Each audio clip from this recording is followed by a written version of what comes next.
Tout à hein. fait. Ouais, tout. Bah, on va dire que, enfin oui, tout, parce que voilà, ça demande d'être dans ce qu'on fait. Voilà, sur la manipulation d'objets, par exemple, c'est vraiment quelque chose qu'on constate beaucoup. Je sais pas, vous pensez à quoi d'autre L'effort, la personne, l'effort, ouais. La réussite aussi. Ouais, la réussite, quand ils ont réussi à faire quelque chose, c'est une idée positive de soi-même, hein, ouais, l'espoir de réussir. Tout à fait. D'autres idées? Le travail ensemble, la collaboration. Ouais. Travail de Et alors ça, dans quel... Dans l'acrobatie peut-être. Ouais. L'acrobatie aérienne. Ouais. Bah, les aériens... C'est léger. Hein. L'acrobatie aérienne, c'est tout ce qui est trapèze, fil, etc. Donc, pour le coup, c'est des disciplines plutôt individuelles, enfin, sauf le trapèze ballon, où il y a des lancers, etc. Où là, pour le coup, ça demande d'avoir très forte confiance en l'autre. Mais oui, dans l'acrobatie, tout ce qui est le porté acrobatique, en duo, en groupe, les pyramides, par exemple, jeter, etc. Tout ça, ça permet beaucoup de travailler sur effectivement la collaboration, la cohésion de groupe. L'entraide aussi, hein. Comment? Pour réussir à manipuler les objets, il faut d'abord que quelqu'un vous montre, vous encourage, donc une question d'entraide, d'interconnexion entre les gens. Hein. C'est pas uniquement de la collaboration. C'est pas ça, c'est pas exactement ça que je veux dire. C'est que pour réussir, oui c'est ça, une certaine solidarité. Ouais, ça fait partie effectivement des disciplines. Bon là j'ai fait un... c'est très détaillé, donc on va peut-être pas... mais voilà, l'acrobatie par exemple, on est sur la conscience du corps dans l'espace, la collaboration, la cohésion. Bon, c'est des grandes lignes, après, voilà. Tout est lié, mais c'est dans des grandes idées. Voilà, la manipulation de l'objet, effectivement, on est sur aussi la concentration, la précision, l'habileté, la dextérité. Les acrobaties aériennes et l'équilibre sur objet, on est sur des notions de risque. Pour les jeunes, encore une fois, c'est se mettre en danger. Et sur les questions d'expression, la mise en scène, voilà, on est sur le rapport au public, la confiance en soi, l'image de soi, se mettre en scène, tout ça, ça permet de... Monsieur, il y a un mot, antipodisme et fluidisme. Qu'est-ce que l'antipodisme? C'est quoi l'antipodisme? Sur la réflexion d'humain. Et oui, tout à fait. C'est quoi? C'est le jonglage avec les pieds. Enfin, avec les pieds. Ouais. Et notamment dans les cirques chinois, ah oui, d'accord, non, Ah oui, avec les cercles. Je ne sais pas. Non. Oui. Ouais. Oui, les rouleaux et puis les parapluies et tout ça. Ouais, les rouleaux, oui. En Chine, les enfants. Ouais. L'antipodisme. Voilà.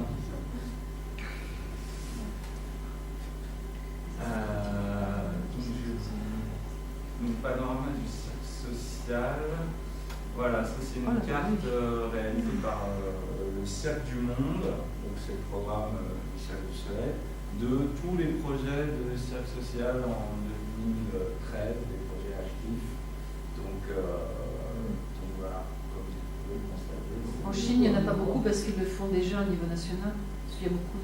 Ouais, alors le cirque qu'ils font en Chine au niveau national, c'est pas vraiment du cirque social. Hein, c'est non, mais l'exploitation d'enfants parce que comment ça en Europe, oui. En Afrique, peu. Oui, c'est pas très actuel parce qu'il y en a, je sais pas, mais au Maroc, il y a plusieurs projets de cirque social et il y a des collaborations qui sont faites d'ailleurs avec des artistes français.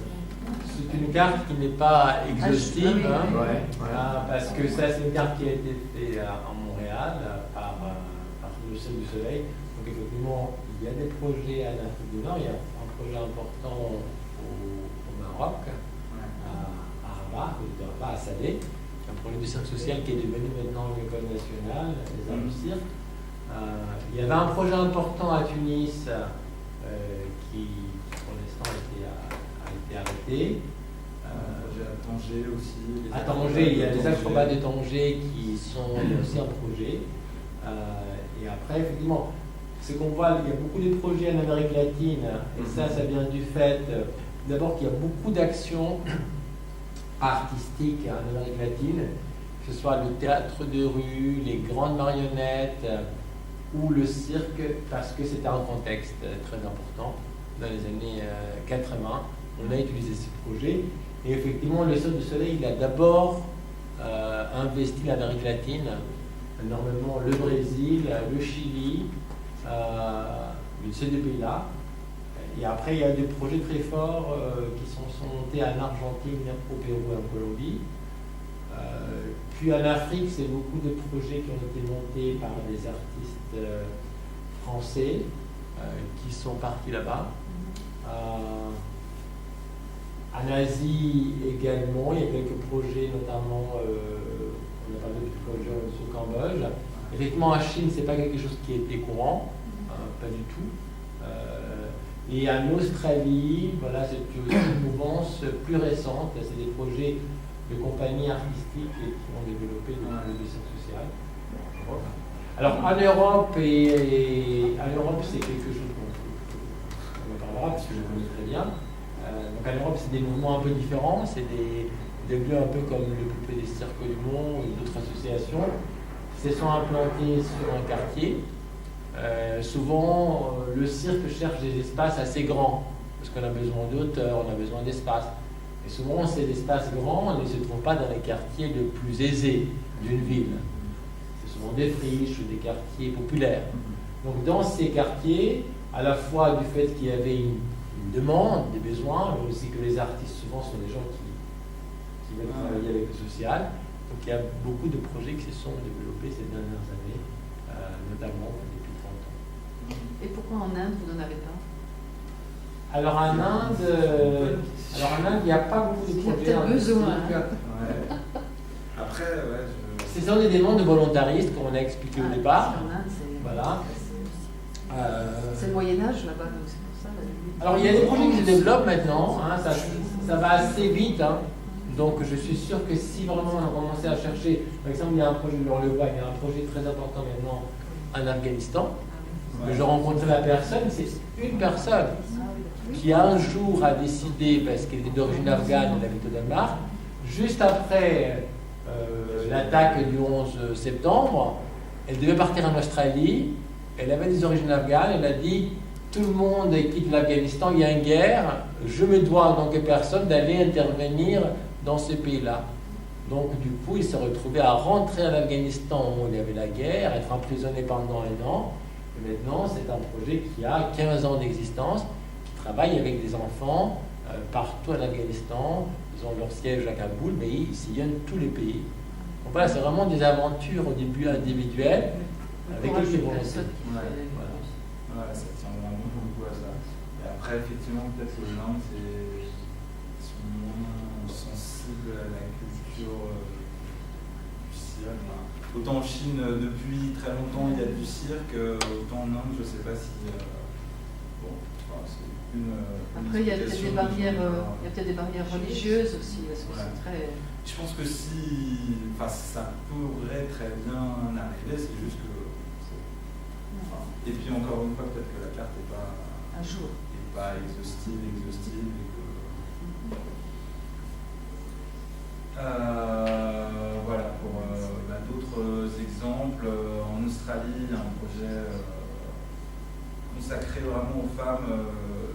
Women Circus, d'abord proposé aux femmes victimes d'agressions sexuelles et ensuite à l'ensemble des femmes.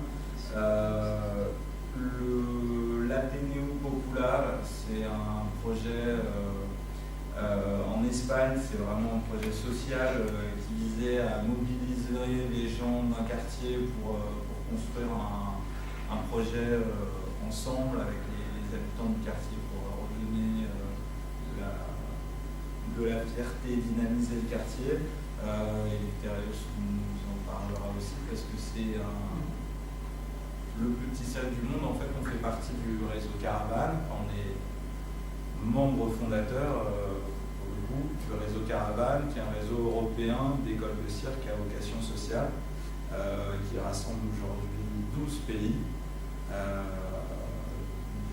vous ferai la liste un peu plus tard, mais notamment l'Athénéo Populaire.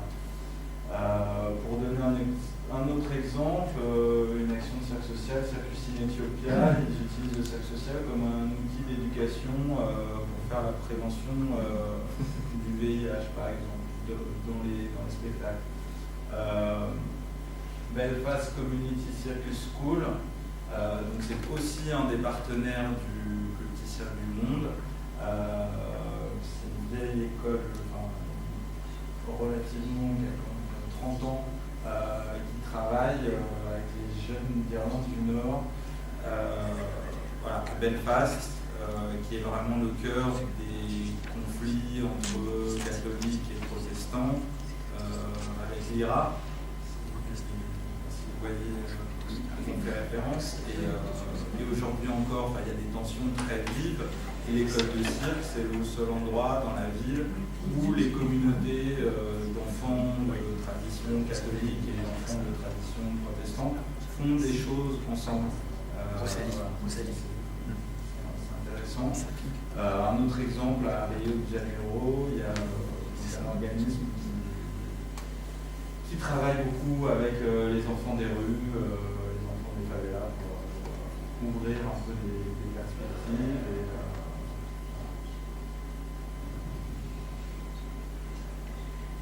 Voilà, donc témoignage aussi. Le MMCC, c'est l'association dont Elefthérios parlait, c'est Mini Circus, Mobile Mini Circus for Children. Donc c'est un dispositif mobile effectivement qui sillonne l'Afghanistan et qui est basé à Kaboul. Et vous êtes subventionné par le ministère de la Culture. Vous, dans le tout petit cercle du monde, vous faites le plus petit cercle du monde, vous percevez des subventions. On perçoit des subventions. Alors on perçoit de nombreuses, pas assez à notre goût, des subventions pour faire différents projets. En gros, on a 50% de nos ressources qui sont nos ressources propres, via les cours qu'on donne de pratique amateur, via toutes les actions qu'on fait dans les écoles, qui nous rapportent de l'argent. Les 50% restants, c'est des subventions publiques, donc certaines pour faire de l'éducation artistique avec tout public dans les écoles traditionnelles, et puis beaucoup pour faire des actions sociales. Donc on est implanté dans le quartier des Blagies, qui est un quartier classé politique de la ville. Politique de la ville, c'est les politiques qui ont en charge de travailler pour améliorer les quartiers en difficulté. Enfin, quand on dit politique de la ville, en fait, c'est un peu une tromperie, c'est pas une tromperie, mais en fait, politique de la ville, ça veut dire politique à destination des quartiers défavorisés. Donc, on a un certain nombre de subventions du ministère de la politique de la ville pour mettre en place des actions qui visent à créer du lien social. Je vous présenterai certaines de nos actions. On a des subventions du ministère de l'Éducation nationale parce qu'on intervient aussi sur... on est en zone d'éducation prioritaire également. Donc, voilà. Ça veut dire aussi que si on passait, comme certaines villes sont passées à l'extrême droite, là, il y en a plein qui déménagent, ils sont ailleurs. Ah oui, c'est fini, ça saute. C'est terrible, ça. C'est des volontés politiques de soutenir ces actions-là, donner accès à la culture, à des enfants dont les parents n'ont pas les moyens de les inscrire dans des actions de loisirs qui coûtent plus cher. Ça fait partie de nos missions et on a des subventions pour ça, sur Donc c'est plus axé sur une politique de gauche que oui, de droite. C'est sûr. Et oui, on réfute les gens de droite en disant mais c'est pas intéressant, ça sert à rien. Enfin, je sais pas vous êtes confronté à quel genre Alors la différence qui s'est passée, c'est que depuis, on va dire, 15-20 ans, évidemment, l'idée de la démocratisation culturelle est une idée progressiste qui est née avec l'éducation populaire, qui est née après la Deuxième Guerre mondiale. Et effectivement, c'est une politique progressiste au départ, évidemment, même maintenant. Donc, un des premiers projets, par exemple, qui a été initié à Amsterdam, c'est juste à la fin de la guerre, c'est une militante communiste qui voyait des enfants orphelins. Elle a dit, le cirque, elle a la première idée, en disant, le cirque c'est un formidable outil parce que les enfants, ça fait rêver. On a des enfants qui sont en situation d'extrême pauvreté, d'orphelinat, pour aussi leur donner de nouvelles motivations, une joie de vivre, pouvoir les éduquer, il faut un peu autre chose, un plus, que l'éducation classique. Et donc elle a utilisé le cirque avec beaucoup de succès, donc c'est un projet maintenant qui rayonne sur l'ensemble de la ville d'Amsterdam.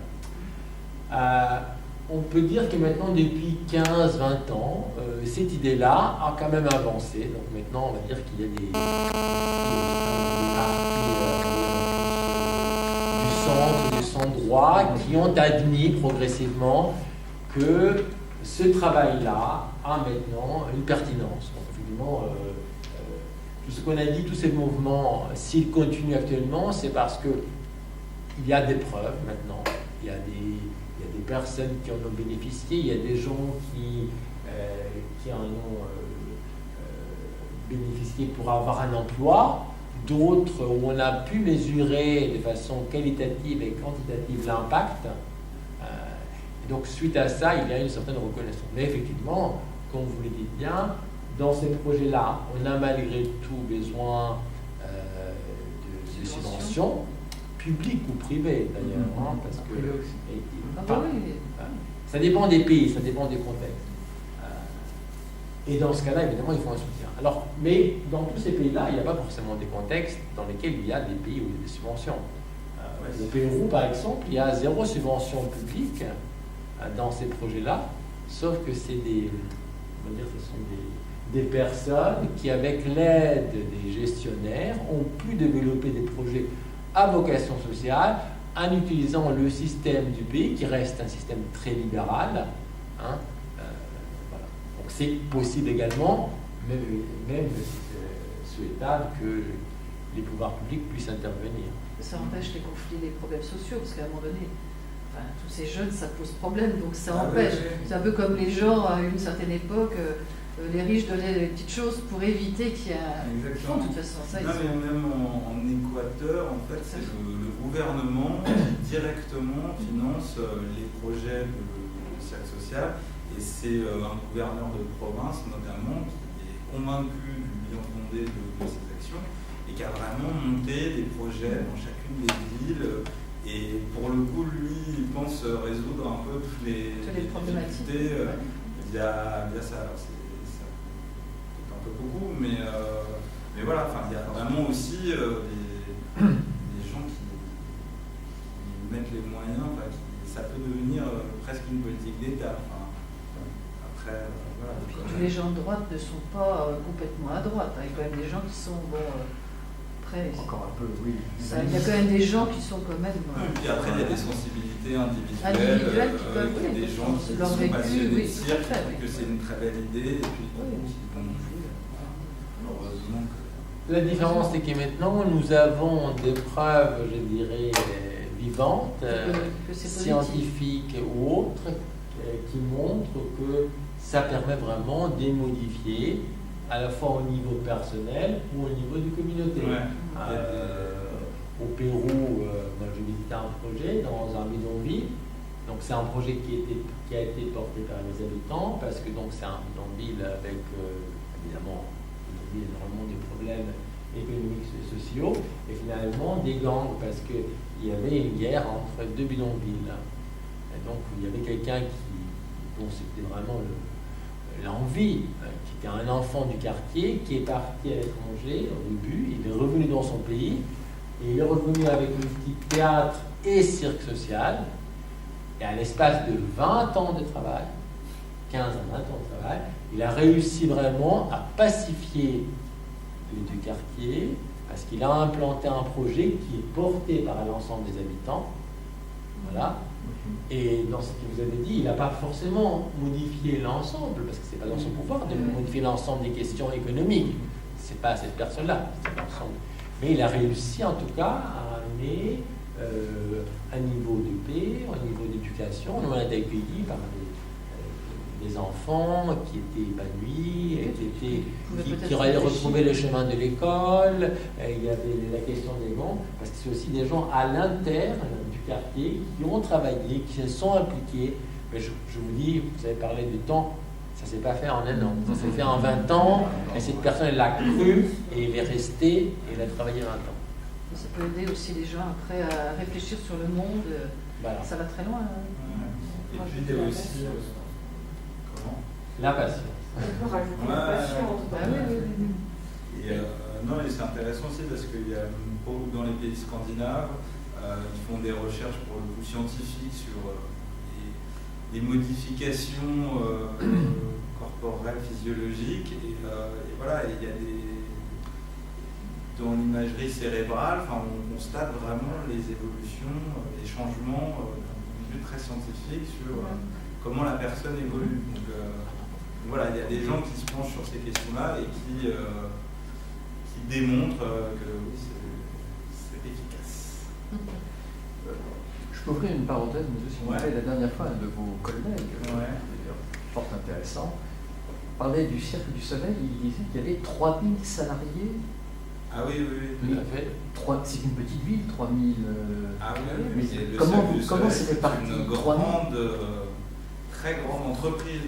En fait, le Cirque du Soleil, ils ont des spectacles qui tournent dans le monde entier en même temps. Et ils n'ont pas qu'un seul spectacle, ils en ont 10 ou 15. Et quand ils installent leur chapiteau dans un lieu, il y a 500 personnes qui travaillent autour du chapiteau, les techniciens, les artistes. Ah ouais. C'est une énorme machinerie logistique. Donc oui, le Cirque du Soleil, c'est le plus gros cirque du monde. Oui, la plus grosse entreprise. C'est la plus grosse entreprise. Quand on voit un montage de film, quand on les voit pour faire un film, le nombre de gens qu'il y a pour une petite salle. Moi, je travaillais dans un hôpital, il était tout le temps dans ma salle filmé. Je me dis, mais qu'est-ce que c'est que tous ces gens et tous ces fils, et ça fait même quand on voit le générique, je me dis, mais il y a eu tout ce monde pour faire un film. Donc alors un cirque, ça doit être encore plus si c'était à l'étranger. Qui est-ce qui est à la tête du Cirque du Soleil? C'est une seule personne, ça s'appelle Guy La Liberté. Et alors c'est une histoire, donc c'est né dans les années 80. Au début, ce sont des agitateurs de rue. Lui, c'était un artiste de rue. Alors effectivement, c'était un visionnaire. On a parlé il y a 2 semaines, Jean-Michel Guy a expliqué comment ce nouveau cirque est né, comment il est né un peu dans cette post-68, dans cette revendication de ramener l'art dans la rue, dans la revendication aussi que les artistes aillent rencontrer les habitants, et donc de cloisonner, de quitter le théâtre classique, la musique, enfin, tout ce côté de l'art, on va dire, bourgeois, parce qu'on est tributaire maintenant de l'art bourgeois, de l'art du 19e siècle, puisque l'art moyenâgeux, c'est aussi l'art du foire, c'est les tréteaux, voilà. Et puis avec le 19e siècle, et puis en France un peu avant, puisqu'on a la cour royale qui explique aussi pourquoi en France on a aussi une vision un peu spécifique de l'art. Je vais écouter. Et donc à partir de ces moments-là, cette personne-là a monté cette troupe, et puis assez rapidement, ils ont eu un concept en disant voilà, on va faire du nouveau cirque de qualité, et en même temps, voilà, dans la mouvance, on va dire, nord-américaine, le grand show, il s'est retrouvé assez proche d'une volonté, on va dire, québécoise, d'affirmation d'identité québécoise par rapport au Canada. Donc, il y a eu aussi un appui important de la part du gouvernement québécois au départ. On a parlé aussi, élément très important, la fondation de l'École des cirques de Montréal. Ça venait de l'environnement québécois. Et puis aussi des gestionnaires qui ont eu beaucoup de capacités qui l'ont accompagné. Et donc, ils sont devenus en l'espace de 10 ans. Et on a une expérience un peu similaire en France qui a failli aller dans ce sens-là, mais elle n'a pas pu aller finalement. C'était Arcos, parce qu'Arcos, quand ça a commencé, c'était une troupe mythique des années 80. Et donc, ils sont partis sur cette idée-là d'avoir 2-3 chapiteaux, et puis mais bon, ça a été. Ils ont fait différemment, ils ont été plus dans une mouvance artistique, donc assez rapidement, ça se retrouvait en difficulté, alors qu'eux, ils sont adressés dans le côté très business. Ouais, aujourd'hui, c'est au même titre que Disney, les comédies musicales produites par Disney, il y en a beaucoup, notamment Le Roi Lion, qui est un succès planétaire, et Le Roi Lion, c'est pareil, ils ont plusieurs troupes de comédiens qui jouent le même spectacle au même moment dans 10 villes différentes. Et le Cirque du Soleil, c'est pareil. Après, ils ont plusieurs spectacles qui jouent à plusieurs endroits, à plusieurs moments, mais ça pourrait être le même. Voilà. Et donc, c'est vraiment une grosse machine. Ils viennent. Oui, c'est vraiment l'entertainment. C'est pas un cirque social. Comment ? C'est pas du cirque social. C'est pas du cirque social, mais alors, du coup, pour je ne sais pas si on peut vraiment dire ça, peut-être se donner un peu bonne conscience. Ils ont créé le programme Cirque du Monde, qui, je dis se donner bonne conscience, mais le programme Cirque du Monde, c'est tout à fait respectable, honorable, et c'est vraiment un des programmes pionniers en cirque social. Donc le programme Cirque du Monde, en fait, il a été fondé en prenant 1% des bénéfices du Cirque du Soleil. Chaque année, 1% des bénéfices, qui représente une somme relativement colossale, va à ce programme pour mettre en place des actions de cirque social. Donc ils ont envoyé des artistes de cirque un peu partout dans le monde, là où il y avait des besoins, au Brésil, dans les favelas, au Chili. Il y a aujourd'hui une grosse école de cirque qui s'appelle Circo del Mundo, à Valparaiso, à Santiago plutôt, qui est une émanation en fait d'un programme du Cirque du Monde lancé dans les années 90 et qui s'est développé, qui a grossi. Et donc voilà, le Cirque du Monde, ils ont beaucoup développé. Je ne sais pas s'ils ont envoyé des missionnaires, encore une fois, non, c'est pas ça, parce que vraiment, c'est des gens de qualité qui sont allés monter ces programmes-là. Il y a plein d'actions très belles. D'un côté ça, donc des actions concrètes, et puis d'un autre côté, ils travaillent aussi, ils font de la formation d'instructeurs en cirque social. Ils ont développé tout un programme de formation et ils envoient des équipes de formateurs, pareil, dans les pays. Monsieur, si un cirque disparaît, c'est dû à quoi? Si un cirque disparaît, un cirque... Dans la gestion, ou c'est dû à quoi? Oui, c'est que le clown était trop triste. Comment? Le clown était trop triste. Non, mais c'est dû à désaffection beaucoup de choses. Oui, il y a eu une crise du cirque dans les années 50, après la guerre mondiale.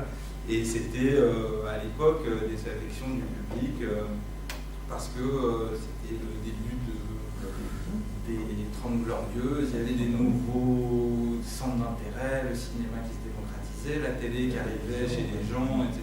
Donc du coup, les gens, le cirque était un spectacle populaire, les gens finalement préféraient s'intéresser à des choses plus nouvelles et moins traditionnelles. Et donc c'est ce qui a créé la désaffection du cirque à ce moment-là, et puis son renouveau par la suite avec mai 68 et justement des gens qui ont eu envie de redynamiser un peu cette discipline. Maintenant, aujourd'hui, des cirques qui font faillite, aujourd'hui, on a soit des cirques très traditionnels qui sont des cirques familiaux, d'ampleur différente. Il y a vraiment encore, régulièrement à Bois-la-Reine, il y a un endroit où il y a un cirque qui vient, c'est plusieurs cirques qui viennent. C'est des petits cirques qui sillonnent la France. Donc voilà, donc c'est des économies pour eux relativement précaires, je pense. Après, voilà, ça dépend.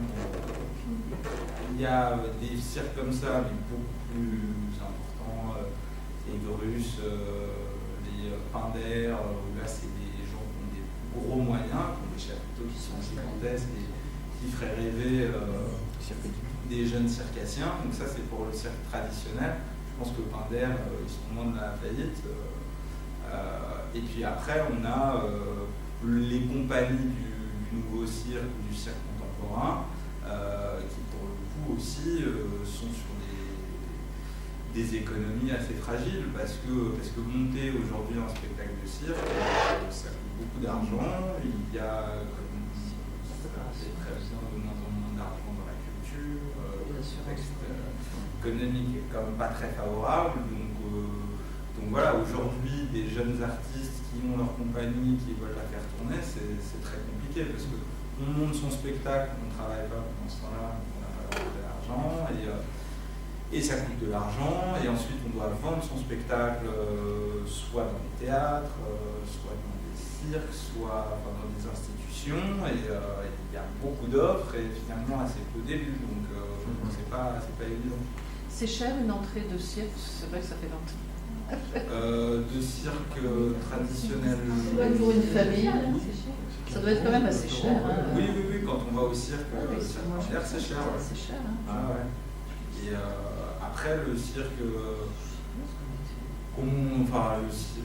cirque à la Villette, par exemple, ou à l'espace cirque, le pôle cirque d'Antony, où il y a régulièrement des spectacles, c'est entre 20 et 30 euros. Ah, oui, c'est cher.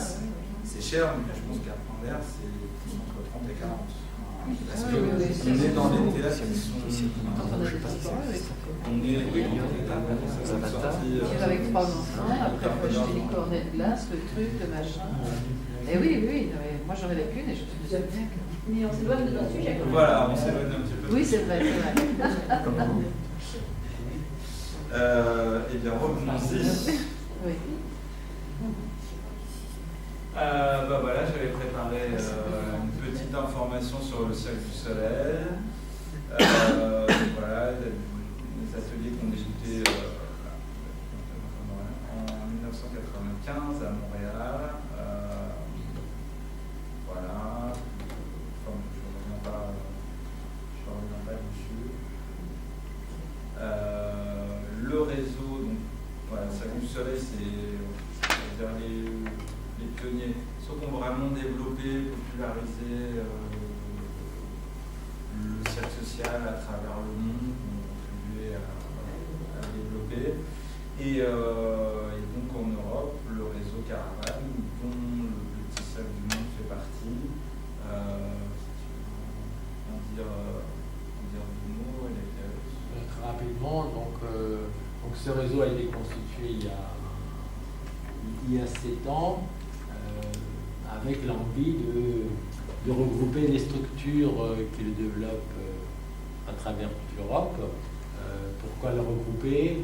Pour permettre des mobilités des personnes, des jeunes et des formateurs qui puissent aller d'un pays à l'autre pour rencontrer, pour apprendre, pour échanger.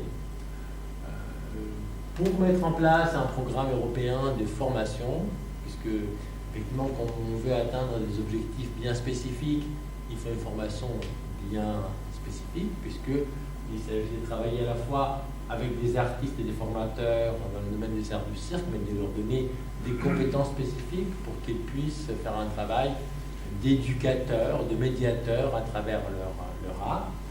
Et aussi, dans notre sens, accompagner des personnes qui sont spécialisées dans le travail éducatif et social, pour qu'elles puissent accompagner ces projets, comprendre les enjeux de ces éducations artistiques. Et enfin, aussi pour travailler sur les échanges des artistes. Tout à l'heure, on a évoqué les questions. Il ne s'agit pas uniquement d'aider les personnes à se développer personnellement.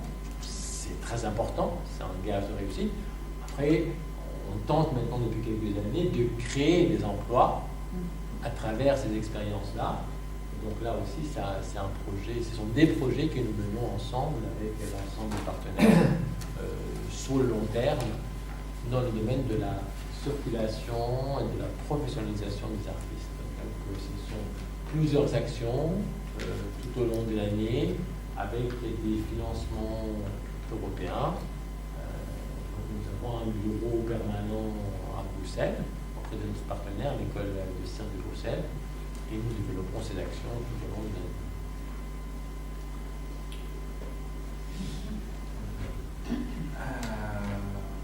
Alors, Mobile Mini Circus, donc on en a parlé, c'est MMCC en Afghanistan. Je voulais vous montrer une petite vidéo. Hein? Si ça marche, il y a une vidéo. Voilà. Si ça marche, il y a une vidéo.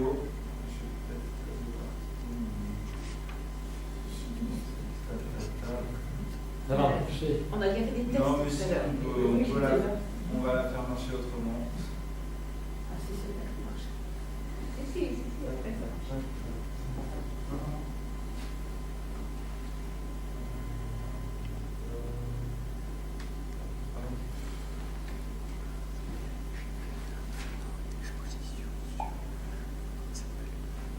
Waar is je aan als ik afvraag oorlog, armoede, donkere mensen, Allah, geloof, woestijnen, droogte.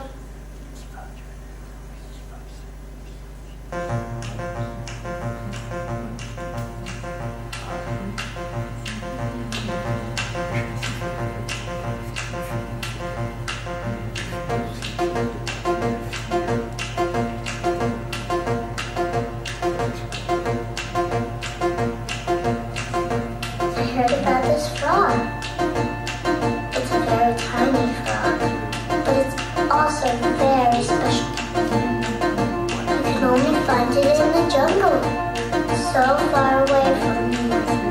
But if you find it, and if you touch it, your world can change forever. If you touch its skin, you can feel your body change. And your vision also. Blue becomes red, and red becomes blue. And your mommy suddenly becomes your daddy. And everything looks like a giant cartoon. And you keep laughing and laughing.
étiez ému quand vous Ah bah oui, c'est émouvant, non? C'est émouvant, bah oui. C'est émouvant.